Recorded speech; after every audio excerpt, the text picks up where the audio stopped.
ایک سبزیوں والے باغ میں ایک گول مٹول آلو رہتا تھا جس کا نام آلو میاں تھا۔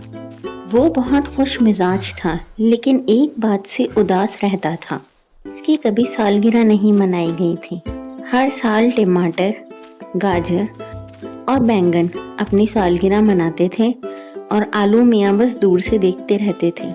ایک دن آلو میاں نے آہ بھری، کاش میری بھی سالگرہ ہوتی۔ یہ بات ایک چھوٹے پیاز نے سن لی۔ پیاز نے سوچا، فکر نہ کرو آلو میاں، اس بار ہم تمہاری دھماکے دار سالگرہ کریں گے۔ اگلے دن سب سبزیاں خفیہ تیاریوں میں لگ گئی۔ ٹماٹر نے لال غبارے لگائے،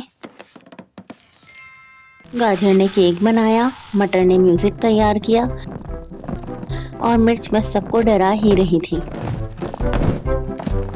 رات کو جیسے ہی آلو میاں سوئے، سب نے باغ سجانا شروع کر دی۔ اچانک ایک بڑا تربوز کیک پر پھسل کر گر گیا اور پورا کیک خراب ہو گیا۔